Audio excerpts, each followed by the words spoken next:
I'm going to turn now to a developing story. The RCMP has arrested 7 Canadians in connection with a major drug trafficking ring, allegedly headed by former Canadian Olympian Ryan Wedding. Wedding is accused of bringing large amounts of cocaine into the U.S. and Canada and was allegedly involved in the murder of a witness in Colombia this year.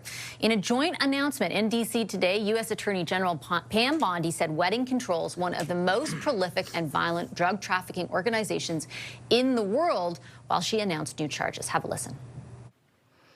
Today, we're unsealing a new indictment, charging Wedding with 2 additional counts of witness tampering and intimidation, murder, money laundering, and drug trafficking. Wedding is on the FBI's top 10 most wanted list, and the U.S. State Department is offering a reward of up to $15 million U.S. for information leading to his arrest. Pam Bondi says the new indictment includes several other individuals in connection with Wedding's alleged criminal enterprise. This is an indictment, an additional indictment, an arrest of multiple subjects, nearly a dozen more, and that brings the total to approximately 36 indicted. Now, RCMP Commissioner Mike Duheme was in D.C. alongside those officials for the announcement. He's just landed back in Ottawa and is here in studio with us. Hi, Commissioner. It's a pleasure to see you. Thank you very much for making the trip, an extra long one. You're welcome, Bessie. I wanted to start off because I heard you say today that Ryan Wedding remains one of the top threats to Canadians' public safety. Why? Yeah, it's just the whole way his organization operates, extreme violence.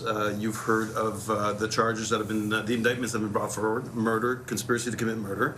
And it's not because someone's in hiding that operation all of a sudden just disappears. He still has contacts. Now we have to assess with this latest round what the impact's going to be to his organization. But until this person's behind bars, we still consider him as a significant threat. I know you've been monitoring sort of the web throughout Canada and the United States. When you talk about his network, how, until today, like until these arrests were made, would you describe it as evolving into an even more dangerous, bigger presence? Like, how would you describe it? I would say it's a web that he had internationally. He was his cocaine was coming from Colombia, so therefore he had contacts in Colombia. He had contacts in Mexico because that's where he's at, and that's where some of his cocaine from Colombia would come to Mexico. And then you'd have the people that are distributing the drugs, and in the States and Canada as well. And then you have the enforcers. Anybody who got in his way, he would do anything that he can to eliminate the person. And when you, or the FBI, I should say, today you didn't describe it, but the director of the FBI described him as a modern-day Pablo Escobar. Do you think that's accurate? I think that's accurate. When you look at the quantity that he was bringing in, we figured out with the FBI that he was bringing in, I think Madame Bondi mentioned 60 metric tons of cocaine in a year.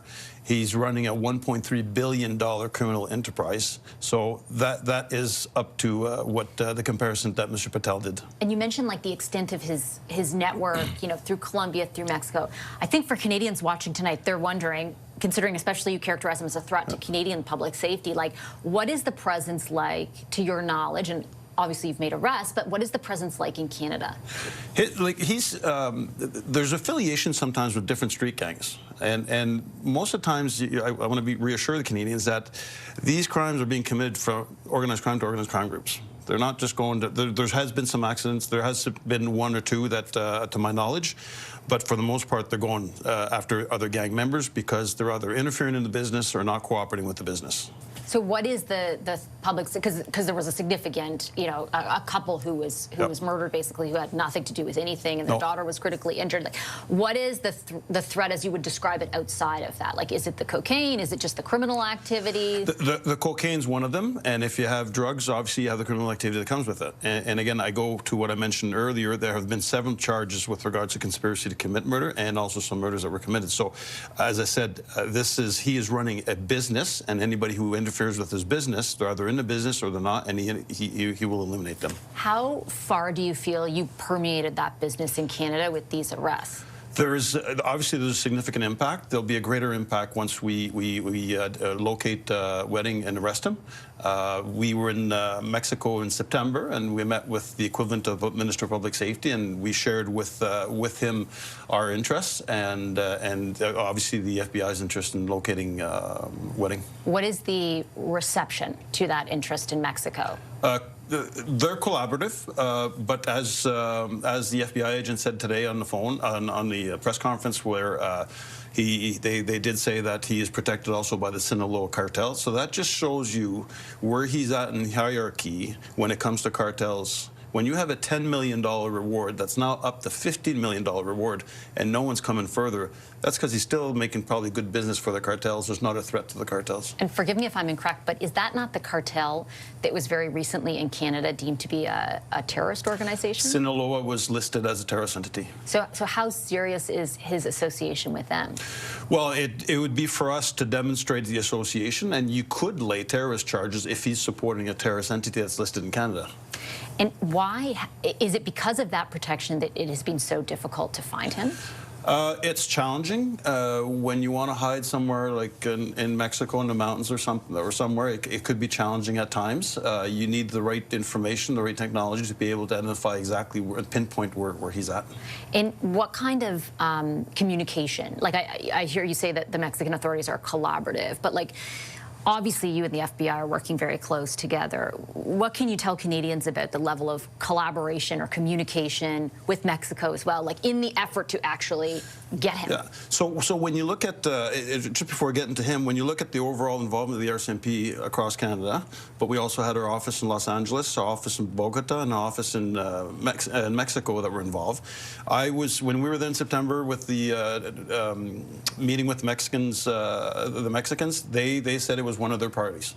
So I trust them when they say it's one of their priorities.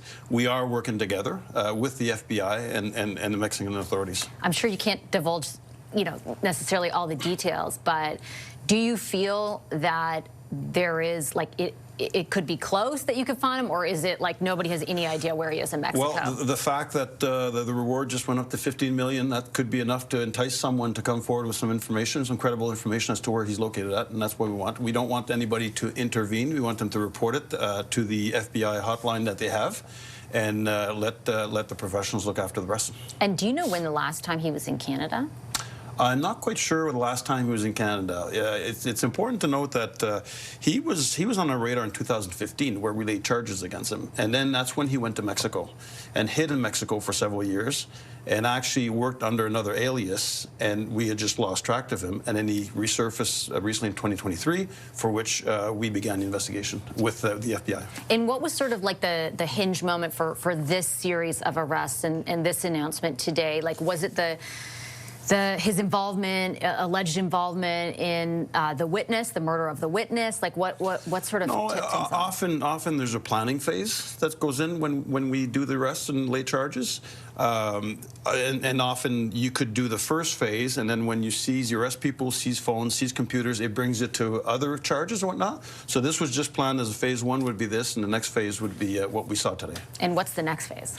Oh, it's catching Wedding. So that's arresting Wedding. Do you think that like I asked genuinely, like, is there? You think this is like you've got the network and now it's all about getting him?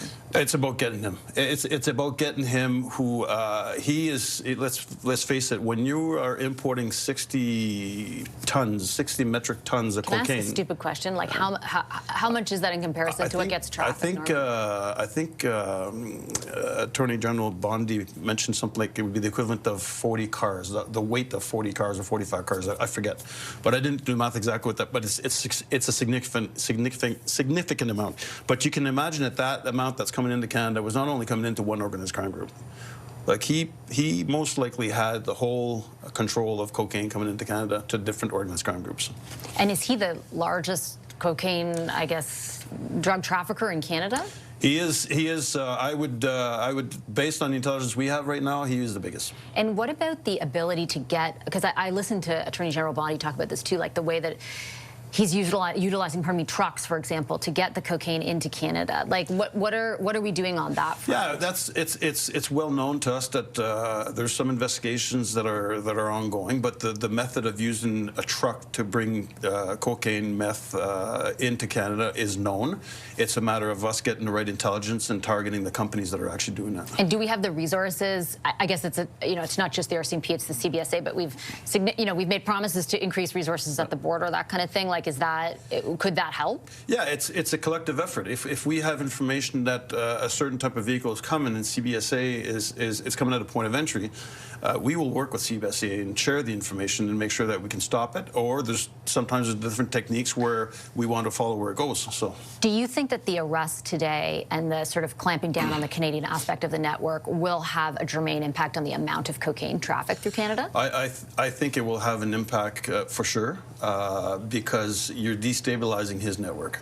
Now, how strong is his network that we're not aware of? That's another thing. But what was done in October 2024 and what was done today is certainly destabilizes his network. So I have one final question for you on sort of the relationship with the FBI, with Pam Bondi. Like, you mentioned October 2024 when I think the first announcement was about collaboration. A lot has changed since then, right? On the political side of things, and I understand that you're not political, but I think a lot of Canadians are interested to know, like, did anything happening politically ever affect the relationship, or how would you characterize the way in which you work with the FBI? No, we have a really good relationship with the FBI. We have a good relationship with the Custom Border Agency, Border Patrol, DEA.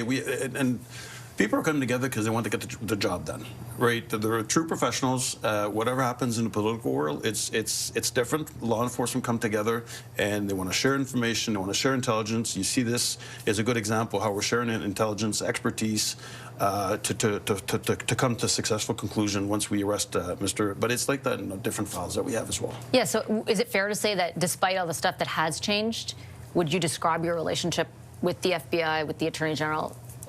So I don't deal a lot with the Attorney General. Okay, the FBI, let's say. But the FBI, the relationship is very strong, very strong. Okay, I'll leave it on that note. Commissioner Duheme, thanks for coming in. Thanks, I Ashley. appreciate it very much. Commissioner Mike Duheme with the RCMP.